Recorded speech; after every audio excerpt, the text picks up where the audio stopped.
Yo pierdo a mi mamá a los 8 años y durante mi infancia fui víctima de abuso sexual. Decidí empezar a lastimarme, a agredirme. Al principio era como para descargar todo lo que sentía por dentro, pero luego se volvió un placer. Dejé de creer en Dios, lo dejé de ver como el hombre de barbita blanca que está sentado en el trono y que nos está cuidando a todos, porque a todas estas sí tenía un poco de rabia con él por todo lo que me había pasado y por todo lo que estaba viviendo. Claro, o sea, me quitaste a mi mamá, crecí sin mi papá. ¿Y cuándo empieza el tema de feminismo? El primer día que fui como a este encuentro feminista que ellas llamaban Aquelarre, fui allá y a mí eso me pareció espectacular. Se llamaba Aquelarre. Aquelarre. ¿Y es el nombre? ¿Qué significa? ¿Tienes idea? Sí, reunión de brujas. Sí, me encuentro con un montón de historias muy similares a las mías. Llegas a ese grupo y te dicen, hay que acabar con el hombre opresor. Te dicen como, tú sabes que tú eres dueña de tu cuerpo, ¿cierto? Y al principio como que no te termina de convencer, pero ellas se van a encargar de convencerte. ¿Y cómo se encargan de convencerte? ¿Con el discurso repetitivo? Exacto. ¿Te practicaste algún aborto?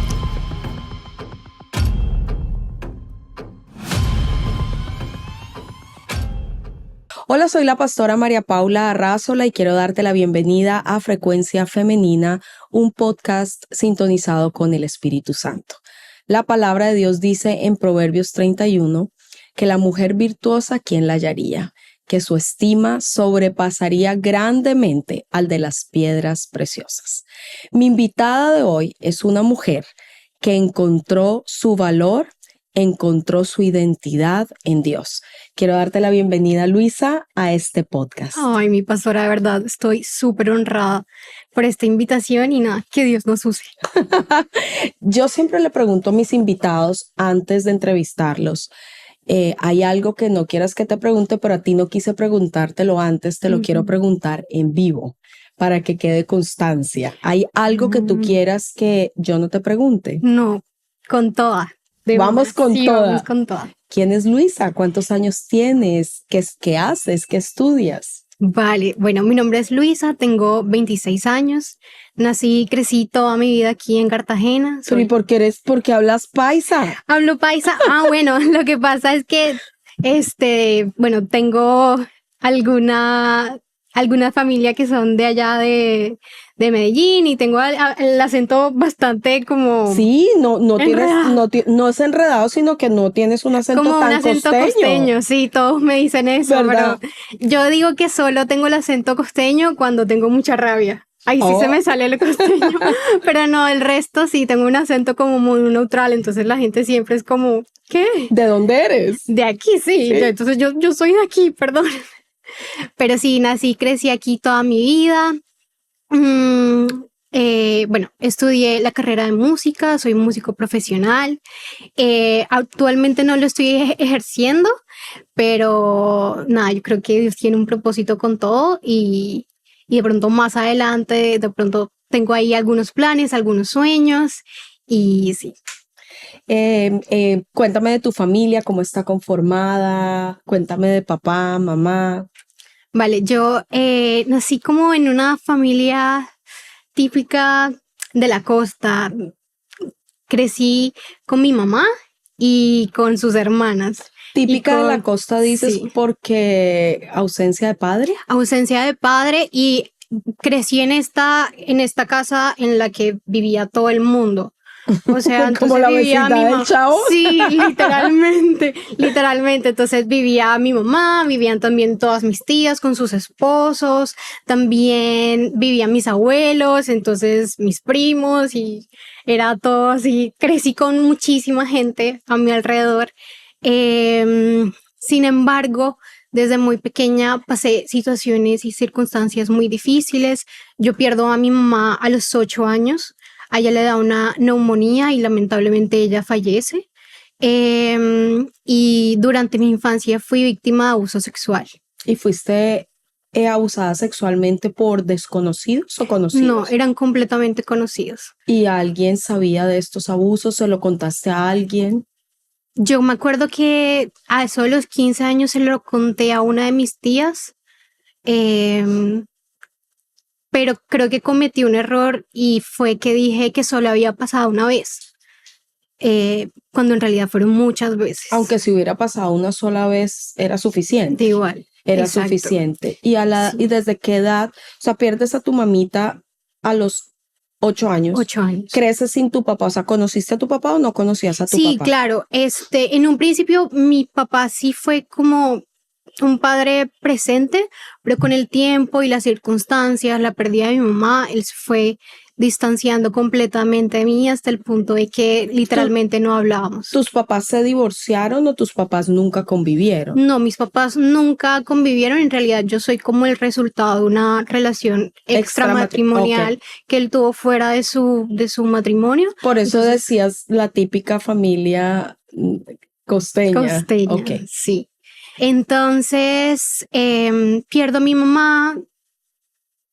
Tuve todo este problema con el abuso sexual. ¿La misma persona?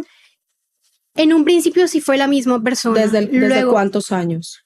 Yo me acuerdo que, o sea, el primer recuerdo que tengo es a los 6. O sea, tu mamá viva. Sí. ¿Y no podías decirle? No. Eras muy chiquita. Era muy chiquita, no entendía. Sí, no entendía. Además que esa persona siempre como que aprovechaba los momentos en los que o yo estaba sola, o yo estaba dormida, o no había nadie en la casa, o estaban de fiestas, porque claro, mi familia es muy fiestera, entonces todo lo celebran. Y en estas fiestas es muy común el alcohol, y a veces sí como que eran de estas fiestas de amanecida. Entonces sí me dejaban como un tiempo solita, y ahí era donde esa persona aprovechaba, entraba a mi cuarto y bueno, me hacía todo lo que... Sí. Hasta los 15 años que hablas, o sea, fue consecutivo los abusos. Sí, digamos que esa persona, yo pienso que él lo craneaba muy bien, era una persona como muy inteligente, como muy meticulosa, porque sabía en qué momentos, a qué horas, porque digamos no era que lo hacía así muy, muy, muy seguido durante todo un año, sino que era un mes, esperaba 3 meses, volvía, lo hacía. Entonces, hasta los 15, y fue un momento muy, muy difícil para mí. No tenía las herramientas para contarlo, no tenía las herramientas para hablarlo, para decírselo a mi mamá, era una niña, y cuando fui creciendo tampoco me brindaron como ese espacio de ven acá, tú por qué eres tan callada, porque sí fui una niña muy, muy callada, y a eso de los 11 años yo siento que me cayó como el 20 de la pérdida de mi mamá, porque a todas estas yo tenía 8 años y como que yo no entendía muy bien qué era lo que había pasado con mi mamá, o sea, no sabía que ya no la iba a volver a ver más, no sabía absolutamente nada, o sea, era una niña. Y tampoco me lo explicaron muy bien, solo me decían como, tu mamá se fue al cielo. Yo, pero ¿dónde es el cielo? ¿A la vuelta de la esquina? ¿En otro país? Sí, ¿cómo llego allá? Entonces, a eso de los 11, yo siento que me cayó el 20 y me recuerdo perfectamente, estaba en vacaciones, ni siquiera estaba en vacaciones aquí en Cartagena, me fui de vacaciones a Bogotá a visitar a una de mis primas y me cayó el 20 y empecé a sentir como un dolor punzante, como en el pecho. Y hubo un momento en el que no aguanté más y decidí empezar a lastimarme. Sí, a agredirme, a autolesionarme, lo famoso conocido como cutting. Entonces, sí, cortarme. Y para mí eso se volvió súper... Al principio era como para descargar todo lo que sentía por dentro, al principio. Pero luego se volvió un placer. Y yo amaba verme toda lastimada. A mí me gustaba verme. Yo me veía al espejo y me gustaba mucho lo que veía. Me veía así y con la sangre y no sé qué. Entonces, parte de mi adolescencia desarrollé ansiedad, fui desarrollando depresión y esa fue mi historia hasta los 15 años. Luego de los 15 años yo me empiezo empiezo a uno a tener amigos, típico grupo de amigos del barrio, no sé qué. Ah, bueno, no lo había mencionado. Yo crecí en una familia católica, muy practicante. Mis tías son súper de ir a misa y rezar el O rosario y no sea, sé qué. Dios no era alguien ajeno para ti. No, pero yo nunca lo sentía a él. O sea, yo siempre veía a Dios como por allá lejos, como él está sentado en su trono y muy seguramente no está tiene pendiente, sí, no está pendiente de mí, no, que va a estar él pendiente de una niñita de 15 años, o sea, no, para nada. Y a todas estas conozco a este grupo de amigos y me empecé a juntar con ellos. Lo extraño era que este grupo de amigos tenían unas ideas muy raras porque ellos querían cambiar el mundo y eso está bien, eso no está mal, pero querían como cambiar el mundo y allí empecé a meterme también como en todo este tema de el socialismo, del comunismo, porque claro, te venden la idea de que tú puedes salvar al mundo, de que tú puedes ayudar a los pobres. Y la realidad es que sí, o sea, me imagino que la base es correcta, querer hacer algo, pero me imagino que cargados de mucho dolor. Sí. O solo tú o ellos también. Ellos también. Porque te hago la pregunta, es porque cuando hablo con personas, o sea, no te voy a decir que he hablado con cientos de personas, pero sí he tenido contacto con personas en la línea comunista y siempre veo un factor común y es resentimiento y dolor. ¿Pasaba esto en tu grupo? Sí, habían historias muy fuertes. Y de dolores reales, o sea, no se los inventaron ustedes. No. Tú no te inventaste nada de lo que te está pasando y seguramente tus amigos tampoco. No, y que venían de situaciones económicas también muy difíciles, que los papás venían de contextos súper complicados, de que ellos salieron de contextos súper complicados, entonces siempre fue como, hay que hacer algo, claro. hay que cambiar el mundo, claro. Y además éramos jóvenes, ese es el pensamiento de todo joven, claro. ¿No? Todo joven quiere cambiar el mundo. Sí. Pero creo que la intención no era la correcta. O sea, había una intención ahí llena de lo que usted decía, de dolor, odio, de resentimiento, de falta de perdón, de no tener a un papá presente. O sea, ustedes tenían rabia, dolor con razón, por todo lo que les había pasado, pero querían descargarla o necesitaban descargarla. ¿Y sí. ¿Qué hacían para cambiar el mundo? ¿Qué hacías tú a los 15 años, 16 para cambiar el mundo? Bueno, normalmente siempre hacíamos como este tipo de voluntariados, entonces íbamos como a poblaciones cerquita de aquí de Cartagena, hay varias poblaciones que uno puede ayudar y ellos se dejan ayudar. ¡Qué lindo! No, sí, eso me parece lindo. Sí, es muy lindo. Y también hacíamos como mesas en las que conversábamos, de pronto debatíamos. Había siempre como un líder. Bueno, en ese grupo de amigos hay como un líder, siempre lo hay, ¿no? Y esta persona una vez me preguntó como, Luisa, ¿tú crees en el cielo? Y yo, pues, sí, qué tonta. Yo, ¿cómo así? ¿Tú de verdad crees en el cielo? Eso es ilógico, eso no tiene sentido. Entonces, como estaba estudiando algo relacionado con la filosofía, entonces me empezó a llenar la cabeza de locuras, literalmente.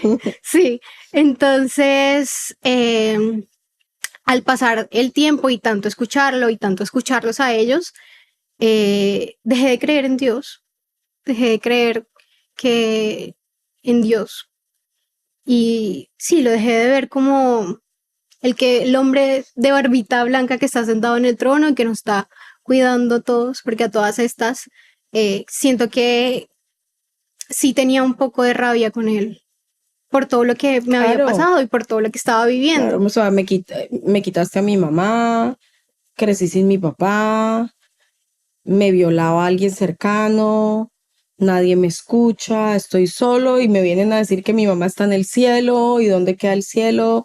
O sea, no tenía sentido y te encuentras obviamente con alguien que además tiene un conocimiento humano natural, sí, que te dice, mejor dicho, el cuadro perfecto. El cuadro perfecto. ¿Y cuándo empieza el tema de feminismo? Porque obviamente se empieza a mezclar Claro. esto. ¿Y qué es una feminista? Primero que todo, ¿qué es una feminista? ¿Cómo defines tú a una feminista? Pastora, es muy difícil ahorita mismo con todo lo que yo he aprendido y con lo que ahora sé y con lo que viví.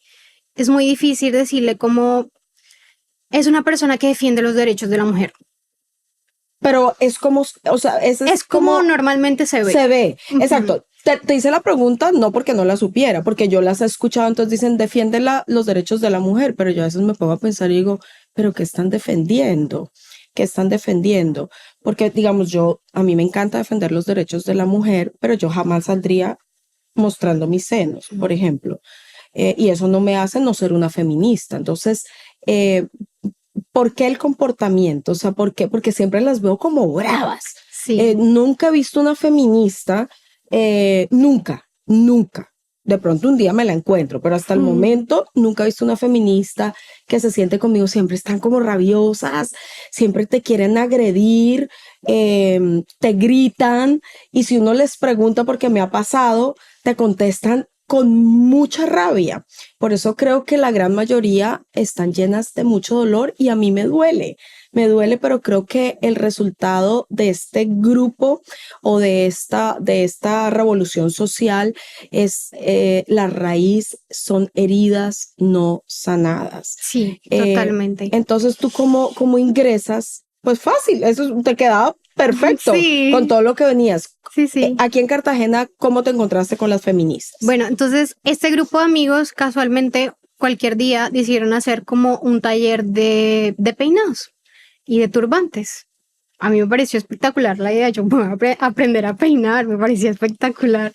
Pero la persona que nos dictó este taller hacía parte de este movimiento. Y cuando ella hablaba de los peinados y de los turbantes, lo hablaba como con tanto empoderamiento que a mí eso me llamó la atención. Yo dije, al final del taller me la acerqué y le dije, ven acá, me encantó tu mensaje, esto de empoderar a la mujer, ¿cómo es eso? Y ella me dijo, ven, te voy a invitar. Todos los miércoles nos reunimos en un lugar en el centro. Y hablamos y conversamos, somos varias mujeres, puedes ir, estás invitada, y a mí me quedaba perfecto porque mi universidad también queda en el centro, o sea, muy cerquita donde se reunían. Entonces, el primer día que fui como a este encuentro feminista, que ellas llamaban aquelarre, fui allá. Y a mí eso me pareció espectacular. Se llamaba aquelarre. Aquelarre. ¿Y es el nombre? ¿Qué significa? ¿Tienes idea? Sí, reunión de brujas. Sí, okay. Aquelarre. ¿Y qué hacían? ¿O qué hacen? Bueno, no sé si el grupo todavía sigue como activo, pero... ¿Pero eso es solamente acá o eso es un término universal? Sí, lo que pasa es que en el feminismo hay un concepto y es que todas las feministas son las nietas de las brujas que no pudieron matar. Espérate, repítemelo. Las feministas son las nietas de las brujas que no pudieron matar. O sea, no mataron a las nietas. O sea, la abuela de una feminista fue bruja. Ah, ok. Sí. Ajá. Entonces, pues es un concepto que se maneja como dentro del feminismo, ¿no? Entonces, cuando fui a este grupo, me encuentro con un montón de historias muy similares a las mías de abuso sexual, sobre todo de abuso sexual. O sea que mi teoría que compartí antes no está tan descabellada. Yo solo la dije por lo que he vivido y he visto. Pero bueno, entonces sí puedo ver que sí puede haber una relación entre el dolor, además un dolor, vuelvo y repito, no se lo inventaron, no es su culpa, un dolor muy real, una herida no sanada que se convirtió en una rabia y en un odio que tenía que salir por algún lado. Sí, claro. Entonces, claro, tú llegas a ese grupo y te dicen como, no, es que hay que acabar con el hombre opresor. Y tú quedas como, wow, esto es lo que yo necesito. Claro, porque quien te oprimió fue un hombre. Claro, entonces, este es el mensaje que yo necesito. Entonces yo ahí me sentí como, wow, por fin le puedo dar como voz a esto que me pasó. Al dolor. Al dolor, sí. Pero era muy curioso porque incluso habían veces que incluso lo hacía, mi experiencia la hacía chiquita porque habían experiencias muchísimo peores, experiencias muy dolorosas. Entonces, así fue como empecé en el activismo feminista, y fue así, o sea, porque es que al principio obviamente no te van a decir como, no, como eres feminista, entonces tienes que apoyar el aborto, tienes que... No, siempre es como muy sutil, como tú sabías que eres oprimida, tú sabías que el patriarcado es quien te está esclavizando y tú dices como, ve, interesante, y luego te dicen como, tú sabes que tú eres dueña de tu cuerpo, ¿cierto? Y tú quedas como, dueña de mi cuerpo, sí, sí, más o menos. Y luego, sí, porque en el caso hipotético de que tú quedes embarazada, tú puedes decidir sobre la criatura que está naciendo en ti. Yo me acuerdo que al principio para mí eso fue como, pero a mí toda la vida me habían enseñado que eso estaba mal. Eh, y al principio como que no te termina de convencer como ese tema, pero ellas se van a encargar de convencerte. ¿Y cómo se encargan de convencerte? Precisamente. Con su discurso, con el discurso repetitivo. Exacto, exacto. Y como usted decía, es un movimiento que está lamentablemente, aunque pueda que tenga una buena intención, está lleno de dolor, está lleno de rabia. Hay miles de niñas que están metidas en eso, que están esperando justicia de pronto del quien las agredió y que no han podido conseguirla. Y así es que empieza como todo esto, como toda esta idea de... O sea, el odio al hombre en el feminismo es real. Sí. Ok. Sí, sí. Y entonces cuando una se enamora y le parten el corazón, ¿qué hace? No, esto, aunque conocí muchos casos en que, por ejemplo, esa persona, esa feminista, casi siempre volvía a esa relación, aunque te maltrataban. Yo me acuerdo que precisamente con este muchacho que era como el líder del grupo y que él era como 6 años mayor que yo y iniciamos una relación cuando tenía 15 años, más o menos. Pero él me manipulaba demasiado y, y llegó a violentarme también. Entonces, yo iba a estos grupos. Físicamente, emocionalmente o emocionalmente, y hubo un día en el que me tiró al piso. Y sí, o sea, para mí, o sea, no sabía, o sea, no, por eso es que iba tanto como a estos grupos de empoderamiento, porque yo decía, yo necesito empoderarme para poder parármele a él y decirle, oye, ¿por qué me haces esto? O, oye, ¿por qué me haces lo otro? Pero nunca pude y siempre volvía a esa relación. ¿Y le contaste a tu grupo feminista de esta situación? No. No. Lo estabas tratando de resolver sola. Sí, lo estaba tratando de resolver sola. Creo que todas hasta en algún punto quieren intentar hacerlo por ellas mismas. Por eso yo creo que en el feminismo tú encuentras muchas niñas y muchas jóvenes con ansiedad, con depresión, y algo que vi muy común en ellas es que tenían siempre algún tema con su conducta alimentaria, o sufrían de anorexia, o sufrían de bulimia, o todo lo contrario. Entonces, O sea, hay como patrones que se repiten en las diferentes personas feministas. Sí. Entonces, de ahí, claro, de ahí todo el odio, ¿no? O sea, una de ellas, yo me acuerdo que una de ellas contaba que iba a su casa y le tocaba ver a su violador. Y no podía hablar y no podía denunciar. Había otra que me acuerdo casi que ese día en el que fue a este grupo, digamos, a esta reunión en la que se supone que nos empoderábamos y nos contábamos las historias, ese mismo día la violaron. Mucho dolor. Y eran personas, eran sus familias, Entonces, tampoco era que encontraran una solución, pero de alguna manera te llenaban, o sea... Claro, era un escape, además Sí. era un lugar donde tú podías desahogarte, era un lugar donde encontrabas a otras niñas diciendo esto, alguien te estaba diciendo esto no está bien.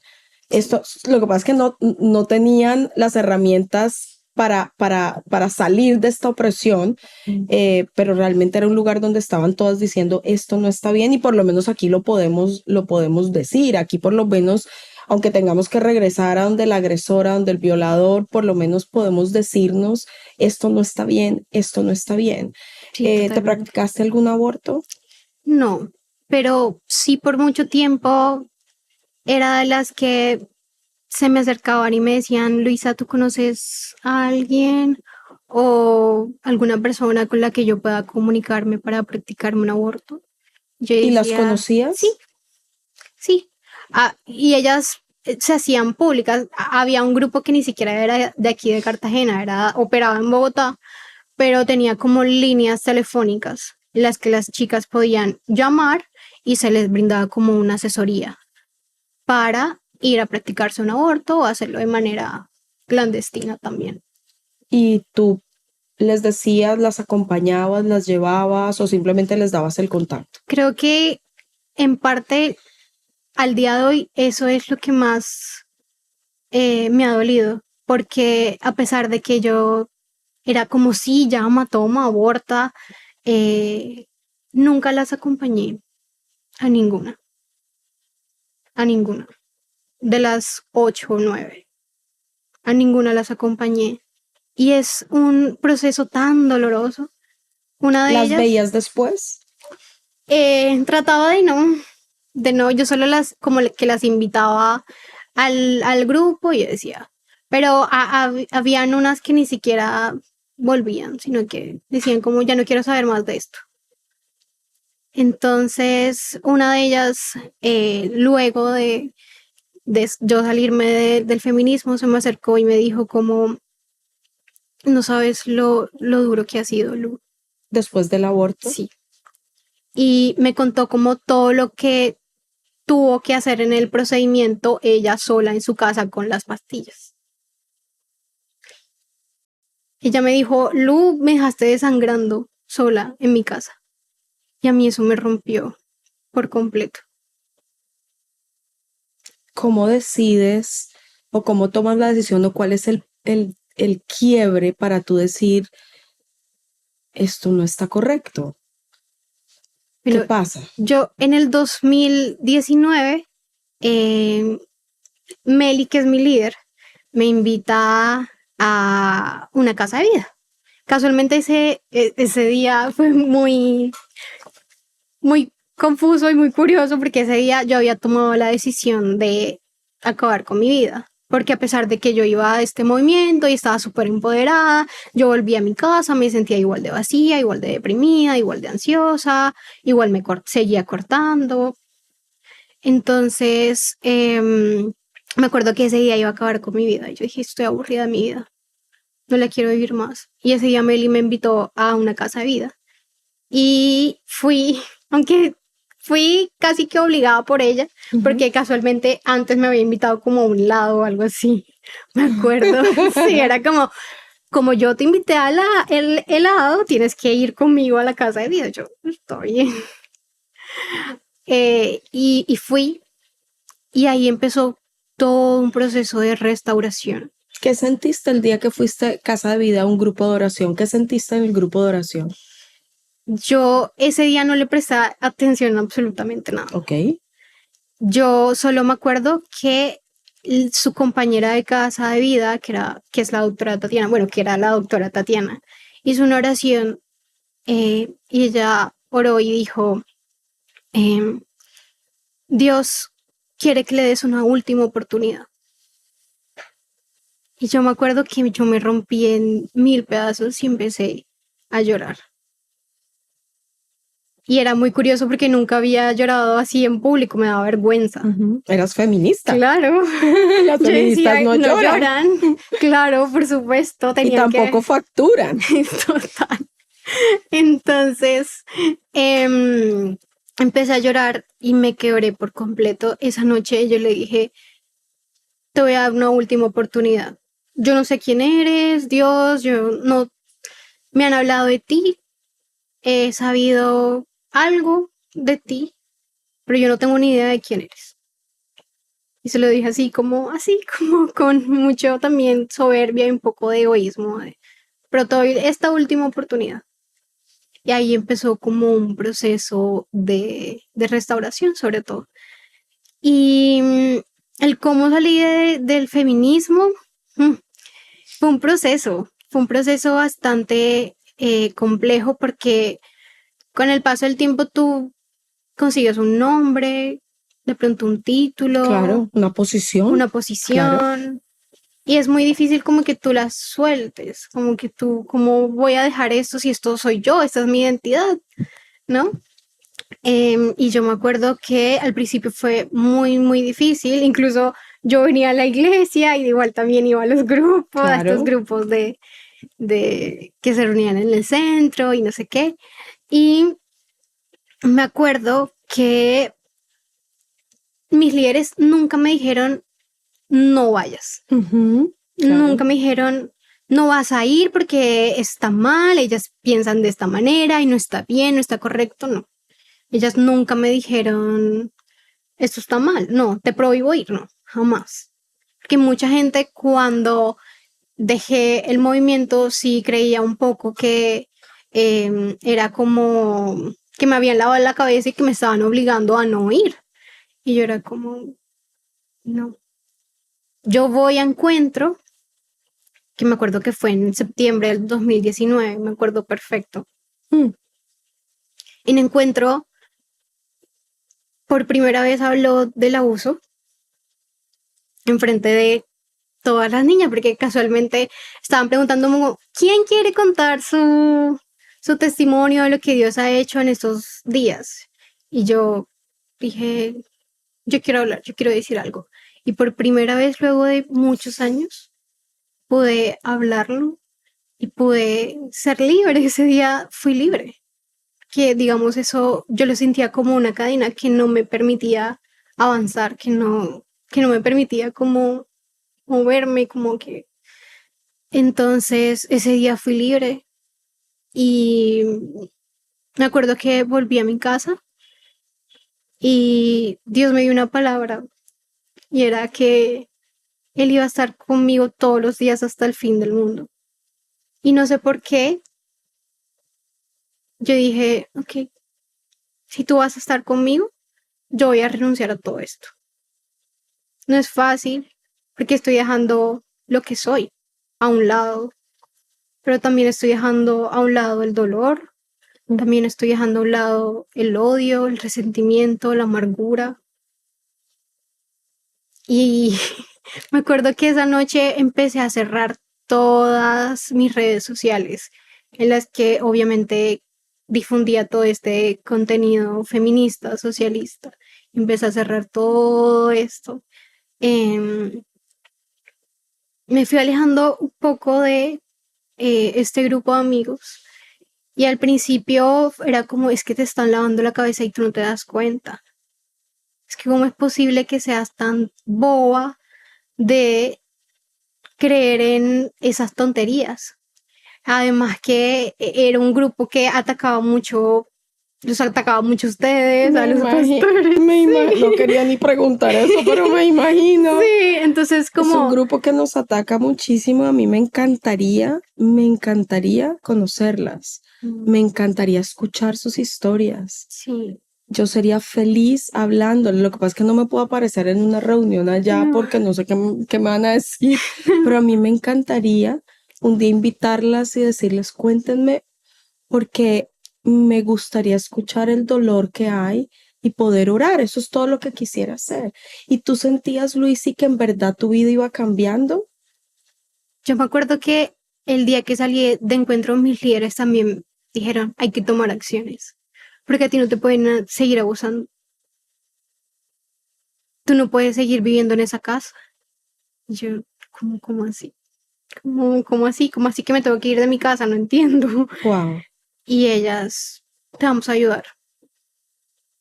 Y eso yo nunca lo escuché de parte de este movimiento. O sea, nunca nadie me dijo como, Lu, ven, vamos a sacarte de tu casa, yo te brindo un espacio en la mía mientras te acomodas, mientras consigues otro espacio, para que, porque claro, yo vivía en esa casa y ahí vivían mis abusadores y yo todos los días me torturaba. Yo decía, Dios mío, cualquier día estas personas vuelven a entrar. Claro. A mi cuarto y me vuelven a hacer. Dios mío. Y me recuerdo que ellas me dijeron, te vamos a dar 15 días. Y yo, ¿qué? Están locas. O sea, ¿cómo así que 15 días? En 15 días ellas, una de sus ovejas me acogió en su casa. Y desde ahí no he vuelto a vivir en la casa de mis tías. Yo a mis tías las amo y las adoro porque de igual me criaron y fue una gran responsabilidad la que asumieron. Pero yo entendí que no era mi lugar, que mi casa no era mi lugar seguro, que no estaba protegida y que yo necesitaba protegerme. Y así empieza el Señor a transformar mi vida, a transformar mi pensamiento. Obviamente, me acuerdo que a Tatiana, como es médico, la llenaba de preguntas.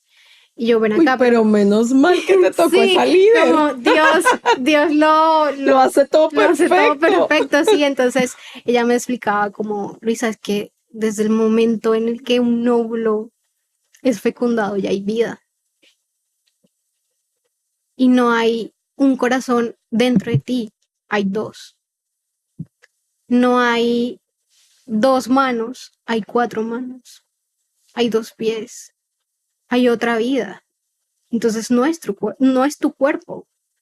No eres tú solamente, es otra persona que va a sentir, que y que merece y tiene el derecho de vivir. Y yo era como, wow. Qué lindo como Dios se encarga de poner en el camino la respuesta a la oración que le hiciste. Te voy a dar la última oportunidad.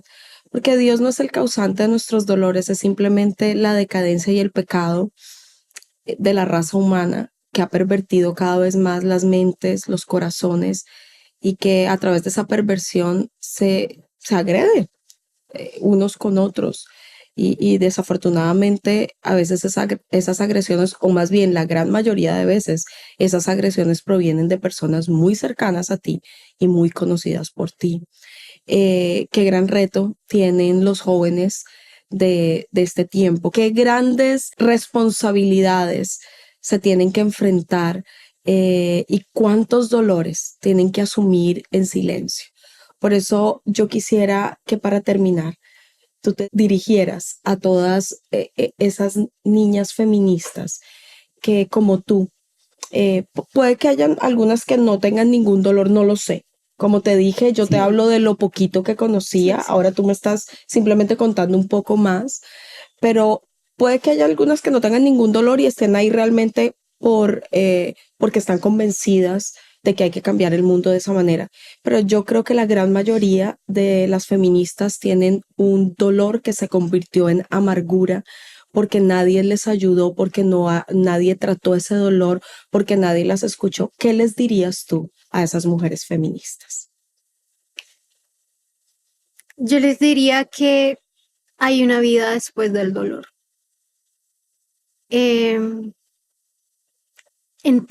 Las entiendo, pero no es la salida. El odio, el resentimiento, lo que trae es amargura, lo que trae es depresión, lo que trae es ansiedad. Pero hay un camino diferente, hay un camino que Jesús quiere recorrer contigo si le das la oportunidad. La palabra dice que Él es el camino, la verdad y la vida. Y yo en Él encontré mi camino, pero también encontré una profunda verdad. Y le empecé a dar respuesta a todas mis dudas. Y no solo con respecto a lo que me había pasado, sino también a cuán empoderada me sentía o cuán empoderada me debía de sentir. Y en él hay vida, esa vida que de pronto te la quisieron arrebatar o que la intentaron marchitar. Hay vida después del dolor, pero hay vida en Jesús. Él es el único que te puede ayudar a sanar y a por fin ser libre. Aquí estoy más o menos intentando decir, respiremos para no llorar, porque es muy conmovedor. No me gusta ver a nadie sufrir y me alegro con todo mi corazón de que el Señor haya empezado una obra que sé que va a perfeccionar y va a terminar en tu vida. Y te doy las gracias porque sé que no puede ser fácil, o sea, no tiene que ser fácil pararte, o bueno, sentarte, estamos sentadas, pero frente a cámaras y frente a miles de personas alrededor del mundo que van a escucharlo.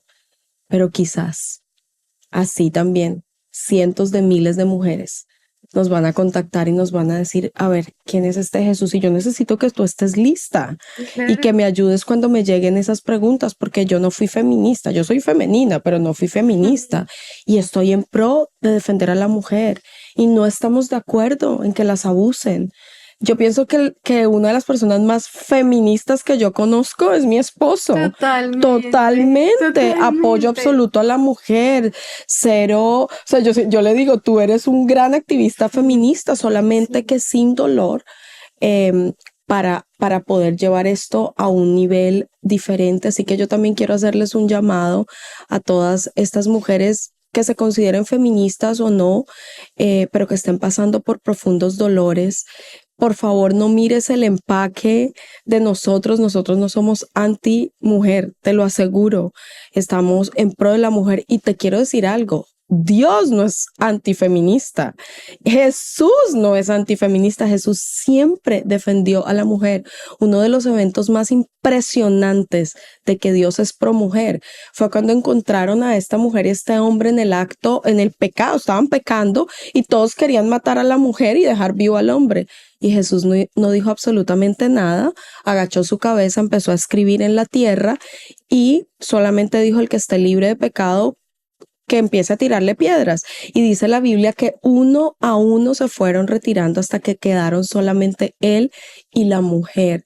Y cuando quedó con la mujer, habló con ella, la escuchó y le dijo: yo tampoco te voy a condenar, yo no soy quien para tirarte piedras, pero no puedes seguir en esta vida porque estás tratando de llenar tus vacíos con una cantidad de hombres que lo único que están haciendo es maltratándote, y yo soy ese hombre que no voy a mancillar tu dignidad como mujer y puedo llenar cada uno de los deseos y las necesidades de tu corazón. Y podemos seguir aquí hablando y se me viene a la mente la mujer cuando Jesús le pidió, samaritana, cuando Jesús le pidió agua, y podríamos seguir y seguir y seguir, pero no puedo seguir, pero esto está como para un podcast número 2 contigo, pero quiero agradecerte y quiero decirle a todas estas mujeres que hoy están sumidas en el dolor, que están siendo abusadas, maltratadas, que hay una salida, y por favor contáctense con nosotros. De verdad que tenemos un grupo de personas especialistas que pueden ayudarlas en la parte legal, en la parte psicológica y por supuesto en la parte espiritual. Luisa, gracias. Y a todos ustedes, gracias por estar con nosotros y nos vemos en un próximo episodio.